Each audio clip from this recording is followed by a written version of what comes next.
The air was thick with panic as screens across the trading floor bled red, numbers collapsing faster than anyone could comprehend. Michael said, "It's gone. Everything is gone." His words hung like a death sentence, shaking me to my core. The once solid family empire, the legacy built over decades, cracked under the weight of a single catastrophic morning. I could hear traders shouting, their voices layered with desperation, but it all sounded distant, muffled, like echoes from another world. My chest tightened, as if the walls themselves were closing in. Phone buzzed violently in my pocket, investors demanding answers I didn't have. I stumbled back, gripping the edge of the desk, my palms damp with sweat. Father's voice rang in my mind, proud and commanding, telling me I was destined to lead this empire. But now his words mocked me. Sarah said, "We can't breathe if this keeps falling," her tone a mixture of fear and rage. The betrayal hadn't revealed itself yet, but I could feel it lurking behind the chaos. The empire wasn't just collapsing, it was imploding from the inside. And I was caught at the center of a storm I had never asked for. The family business had always been painted as unbreakable, but in truth, it was a glass tower waiting for the right stone to shatter it. My father built it with charisma and cunning, but I was never the leader he imagined. James said, "You need to take control now," his words sharp, meant to ignite confidence but cutting instead. Every decision suddenly felt like a loaded gun pointed at my head. The phones wouldn't stop ringing, as if each ring was a countdown to destruction. Sarah stood beside me, arms trembling though her voice stayed steady. "You can't let them see you bleed." But the truth was, I was already bleeding. I could feel the weight of generations pressing against my chest, suffocating me. The portraits of my ancestors hung in the boardroom, their stern faces a cruel reminder of the empire they left behind. None of them could hear me whisper, "I never wanted this," as the storm raged on. I remembered the first time my father brought me into this world, his booming voice filling the room as he said, "One day, this will all be yours." I was 15 then, and the empire felt like a dream. Now, it was a nightmare unraveling in my hands. Michael called from across the floor, "The banks won't budge. They have cut us off," his voice sharp with finality. Each word landed like a blade across my resolve. I thought of the debts piled high, the promises made, and the cracks spreading like veins across our once unshakable foundation. Sarah touched my arm briefly, whispering, "Don't collapse with it." My legs shook, but I nodded, knowing weakness couldn't be allowed to surface. Betrayal had a scent, metallic, like rust clinging to the air. I didn't know who was bleeding me dry, but I felt their shadow tightening its grip. James said, "Not everyone here is your ally," his eyes darting towards Sarah before quickly looking away.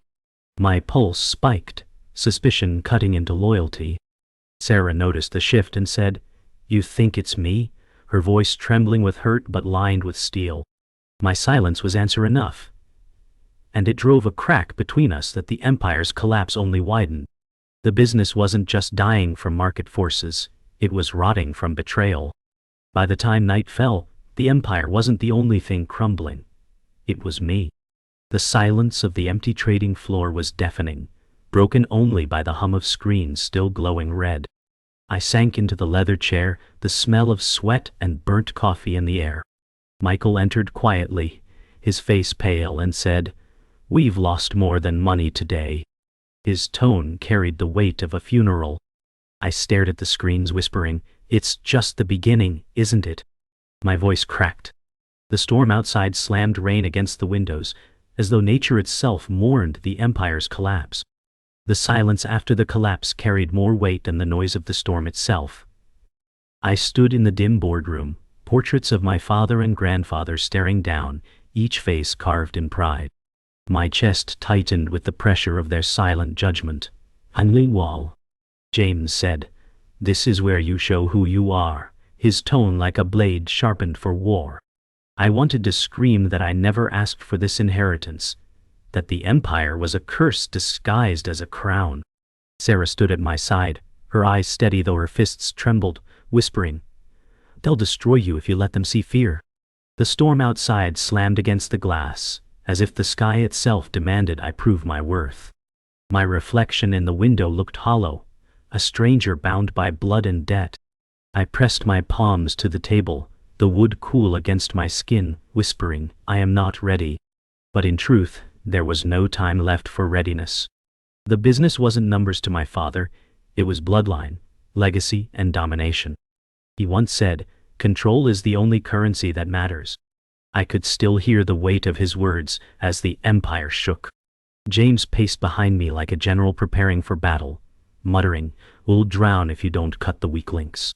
His glare fell on Sarah, though he never spoke her name. Sarah snapped. Say it, James, you think I'm the problem? Her voice echoed off the polished wood, daring him to strike with words. I kept my silence, but it was the silence of a man caught in chains, unable to choose without destroying something.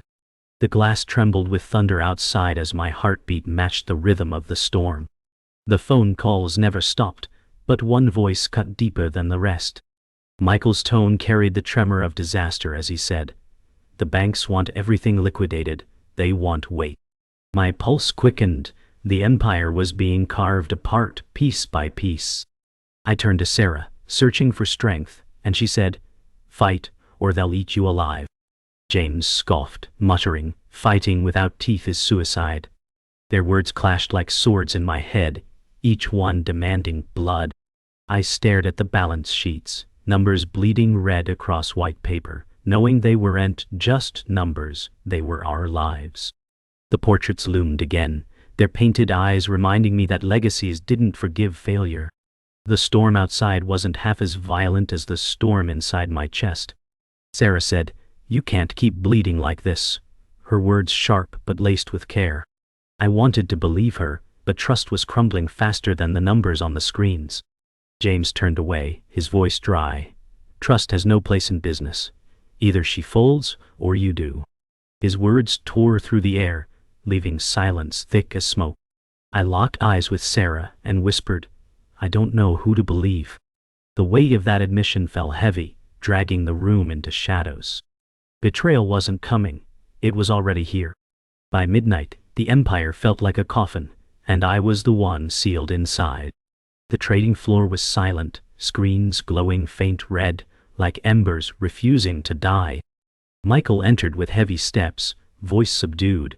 We've got hours, maybe less, before the investors pull out completely. His words cracked the silence, and Sarah whispered, so this is the end. I gripped the armrest of my chair, the leather cold beneath my hand, whispering back, not if I burn with it.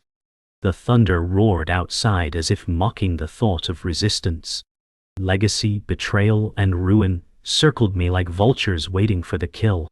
I had no choice left but to gamble everything. The truth always hides in shadows until desperation forces it into the light. Undone statoid at Potinabi. I dug through records late into the night, fingers trembling as I flipped through contracts that reeked of deceit. Numbers didn't add up, funds were missing, and the paper trail bled red like a wound. Michael appeared in the doorway, face drained, whispering, this isn't just market collapse, someone's pulling strings. My heart hammered as his words confirmed what I already feared. Sarah leaned over my shoulder, eyes scanning the documents, her voice low. It was never the storm, it was betrayal.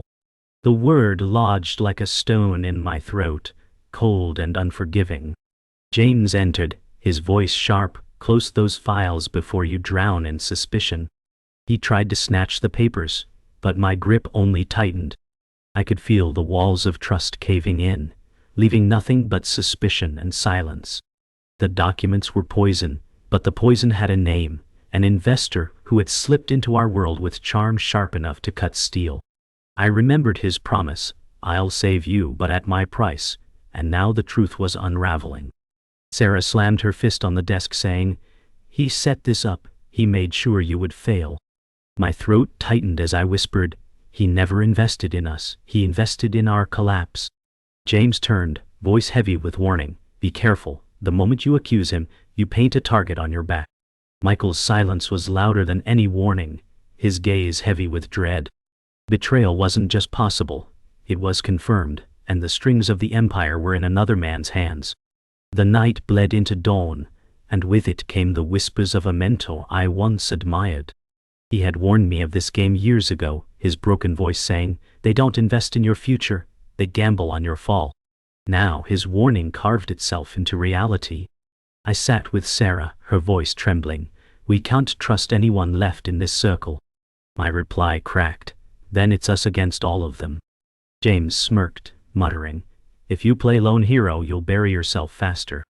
The papers glowed faintly under the lamp, damning evidence of hands that fed us poison, disguised as salvation. I clenched my fists, knowing that to win, I would need to play their ruthless game, or lose everything in silence. When truth comes, it comes like fire, burning everything in its path. The whistleblower arrived unannounced, a thin folder under his arm and eyes dark with fear. He said, "They've rigged every deal, every loan, every promise. They meant for you to lose." My blood ran cold as he spread the documents, proof stacked like bricks in a coffin. Sarah whispered, "We were never partners, we were prey." Michael exhaled heavily. "If this gets out, they'll bury you before dawn." James barked, "This is madness, you can't use this. It will burn us all." But my hands already reached for the folder, the flames of truth too bright to ignore. The deeper I went, the clearer the picture became. The empire was collapsing not from chance but from design. Each betrayal was a brick, each secret a nail, sealing our coffin tighter. Sarah placed her hand on mine, whispering, "We still have a choice." My voice cracked as I said, "No, we only have war." James shook his head, muttering, "War with them means war with yourself." Michael's silence pressed heavy, as if his grief had no words left. The whistleblower looked me dead in the eyes, saying, "If you want to survive, you need to reveal them now, or they'll erase you before you can fight." My throat burned, and in that moment I knew the empire was no longer worth saving. What mattered now was survival. The folder held more than betrayal, it held revelation. Among contracts and forged signatures was a hidden deed, an inheritance buried for decades. Michael whispered, "This changes everything," his voice quivering with disbelief. Sarah leaned closer, her eyes wide. "Your father never told you this existed." My chest tightened as I traced the ink with my fingers, the name of land no one had spoken of in years. James slammed his palm against the table, saying, "It's worthless. Don't be fooled." His eyes betrayed fear, not logic. The whistleblower leaned forward, saying, "This property isn't just land, it's leverage. I've been hiding it from you." I whispered to myself, so my father's empire wasn't only debt, it was secrets. The storm outside cracked with lightning, mirroring the chaos inside. The walls themselves seemed to close in as the truth surfaced. James growled, "If you touch that inheritance, you'll doom us all." Sarah glared back, "He's afraid because it strips him of control." I held the deed tighter, the weight of generations heavy in my hands. Michael whispered, "It's the last card we have left." The whistleblower said, "They sabotaged you, so this wouldn't come to light. This is why they wanted you crushed." My breath came shallow, realization carving deep into my chest. This wasn't collapse by chance, it was engineered betrayal, and my bloodline was the ransom. The truth was now undeniable, but with truth came a darker revelation. The man orchestrating my downfall was closer than I dared believe. Michael finally broke his silence, voice shaking. "The deals weren't poisoned by strangers. It was someone within your blood." My throat closed, the word betrayal taking flesh. Sarah said, "It can't be, your own kin." James stood rigid, sweat forming on his brow, muttering, "Be careful with accusations." My chest burned, fury rising like fire, and I said, "Family made me, and family is destroying me." Silence followed, heavy as a coffin lid, broken only by thunder outside. The whistleblower pushed forward another document, voice steady despite the danger. They engineered every collapse, loans, false audits, hidden debts, and James, he signed them. The room froze. Sarah gasped, "You?" Her voice cracked like glass. James roared, "Lies!" His hand slammed the table, but his eyes betrayed guilt. Michael stepped back, whispering, We trusted you. My pulse thundered, rage replacing grief. And I said, you poisoned your own bloodline. James sneered. I did what was necessary to survive. The storm outside howled, as if echoing the revelation. Betrayal is sharpest when it wears your name. James met my eyes, his voice low. You were never meant to survive this. They wanted me, not you. My stomach turned, bile rising with rage. Sarah shouted, you sold him out for power. James smirked bitterly. Power is the only thing that saves you. Michael muttered, you've destroyed us all. The whistleblower's voice was firm.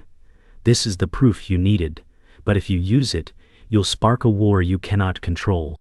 My hand shook as I clutched the evidence, thunder splitting the sky. I whispered, then let war come. The moment had come for the gamble that would either crown me or bury me. The inheritance deed wasn't salvation, it was a weapon. I stood in the boardroom at dawn, papers spread like cards on a table, and every eye was fixed on me. Sarah whispered, if you play this wrong, there's no return. My voice shook but did not falter. Return was never an option. James glared, his face twisted with rage. You don't even understand what you're holding. Michael muttered, he understands enough. It's all or nothing now. The whistleblower leaned forward, warning, one wrong step, and they'll erase you from history. I swallowed hard, gripping the deed tighter, thunder rolling outside like drums of war. The empire had been poisoned, but I refused to die quietly. The confrontation sharpened like a blade. James snarled, you think you can win against men who own the banks, the courts, the world? I stepped closer, my voice low. I don't need to win. I just need to make them bleed. Sarah stood, her voice steel. Then we bleed together. Michael shook his head, muttering, you'll burn us all. The whistleblower slammed his hand on the table, saying, if you expose them, you'll take the empire down with you. My chest heaved with fire, rage boiling into resolve. Then let the empire burn, I whispered, lightning crackling behind me as if the sky itself echoed my defiance. The gamble began in silence. I signed my name across the deed, turning it from forgotten ink into a declaration of war. The scratch of pen on paper was louder than thunder. Sarah's hand gripped mine as I finished, whispering, we've crossed the line. James shouted, you fool! You've doomed us all. Michael slumped back, whispering, there's no going back now. The whistleblower muttered, now the fire will spread. My breath came fast, each inhale heavy with fear, each exhale burning with defiance. The room trembled with tension, as though the empire's bones cracked beneath the weight of my choice. The storm outside finally broke, sheets of rain crashing like applause for the madness inside. James lunged toward me, shouting, you think you've beaten me? You've only signed your death. Sarah pushed between us, her voice sharp, stay back. Michael rose slowly, exhaustion dripping from his voice. It's too late. Everything is already collapsing. The whistleblower shouted, listen, you've lit the fuse, but the blast hasn't come yet. You still have one chance to wield it, not waste it. My chest heaved, fury and fear clashing like steel on steel. I pointed at James, whispering, this ends with you. The climax came in silence, broken only by the storm. I stood, papers clutched in my hands, and faced James. My voice was steady, colder than steel. The empire ends tonight, but it ends on my terms. James sneered, you'll never survive without it. Sarah whispered, he doesn't need the empire, he just needs to live. Michael exhaled like a man at a funeral, then may God have mercy on us all. The whistleblower leaned in, whispering, history will remember this moment. My grip tightened, thunder rolling as I raised the evidence. Then let history remember me as the man who burned his inheritance, I said, as lightning split the sky in judgment. The storm had passed, but silence carried a sharper edge. The boardroom was empty now, except for the ruins of paper and shattered trust. I stared at the documents scattered across the table, symbols of a legacy I had just burned. Sarah whispered from the corner, we may survive the night, but what's left of us? My voice cracked, only ashes. Michael entered slowly, his face pale, saying, "Investors have pulled everything. We have nothing left but debt." I nodded, feeling the weight sink into my bones. The whistleblower placed a hand on my shoulder, murmuring, "Sometimes destruction is the first step to freedom." My chest tightened, wondering if freedom was worth this kind of loss. The Empire's bones were scattered, but its shadow still loomed. Sarah said, "You've broken their grip, but we're still chained by debt." I rubbed my temples, whispering, "Every number feels like a shackle." Michael sighed. "We can't pay them back, not now, not ever." His voice was the sound of surrender.